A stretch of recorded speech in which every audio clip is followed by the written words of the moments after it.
when people are buying wheels for the grinders for tools and stuff like that, these I call them diamond. I know they're CMT wheels. Forgive me. They are fake diamonds. They're embedded in a layer of chrome. They seem to last a good long time. Most of us, one wheel will last a lifetime. The reason why these have kind of been where everybody is going, no matter what kind of woodworking you're doing, is because there's less of the carcinogenic friable dust in the air when you're using these. Also, there's less chance that they're going to explode. That's why you don't really need those guards around them. Those white, blue, and green wheels that are friable, that wear down, there's always a chance that they could explode on you. It's never happened to me, though I have had pieces fly off of it. But with these kind of wheels, some of the big benefits is, A, they last a long time. They don't wear down, so your tool rests and stuff like that don't have to be changed for the diameter reduction of it. And they're, in essence, a big metal heat sink as you are grinding. So they tend to stay cooler. The next question is people always ask is, what grits do you get? Especially in the wood turning world, because this is where they came about fairly quickly. And that's my first question. Are you just a wood turner? If so, I always recommend an 80 grit for shaping and a 180 or 220 for sharpening, going higher if you want to go. But if you're a hand tool woodworker, I cannot extol the benefits of a really coarse wheel. We're talking something 60, or I think this one's even 36 grit. Because the higher the grit, the more metal it removes per grit, kind of grinding off of it. But also, the heat goes with the shavings that are leaving, or the sawdust that's leaving, most of it, and the fact that there's fewer grits going past the metal to make a given thing, there's less friction, so you don't have to worry about heat. And heat is a major concern for us hand tool woodworkers, because we can destroy the timber. The old age just hit me. I forgot the term for the heat. It gets too hot, you will lose the hardness of your steel. High-speed steel, we don't really have to worry about it. We can let the metal change colors and you're just fine. But if this even goes to a straw color, you're losing its temper. Temper, that's a word. Old age, damn it. Okay, anyways, here's just to prove my example. I have a chip on this blade. Can you see that? So I've got to grind away quite a bit of material to get rid of that chip.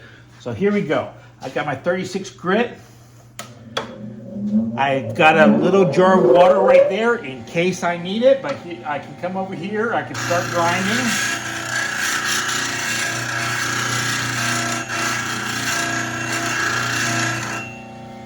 Notice my finger, it's not even warm yet, and I've already done that much grinding. On a normal friable wheel, you just couldn't do that.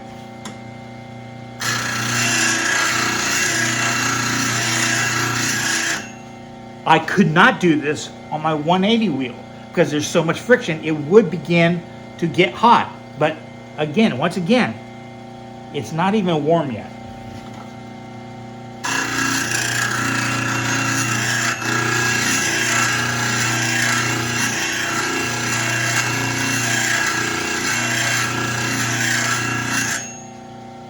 Right now, it's getting warm. I'll just dip it in water. But that much grinding before it gets warm enough that it's too hot to touch for 5 seconds, much less a fraction of a second, already cooled down, now it's really cold.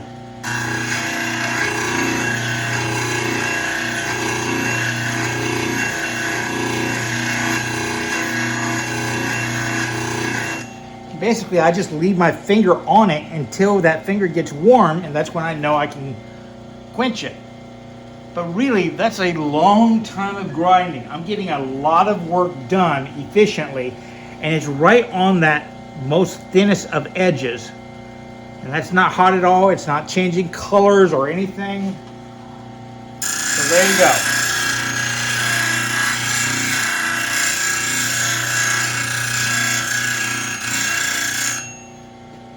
And that big chip is gone now. That's how fast I ground that down. It's not even warm to the touch. If you're a hand tool woodworker, or if you have anything where you have to remove a lot of material, I would suggest getting a very coarse wheel. And me personally, for my hand tools, I like the 6-inch wheels because it creates a bigger camber, which means I have to do it less if I'm hand tool sharpening with that hollow ground method. So there you go. Just a quick little tip on what to buy if you're getting into wheels. If you're a hand tool woodworker, get one that is just extremely coarse. I will tell you this though, the coarse ones will probably wear out over your lifetime if you're like me, because the coarser ones, if you lose a few grits on the wear, well, there aren't as many grits to lose. Just FYI.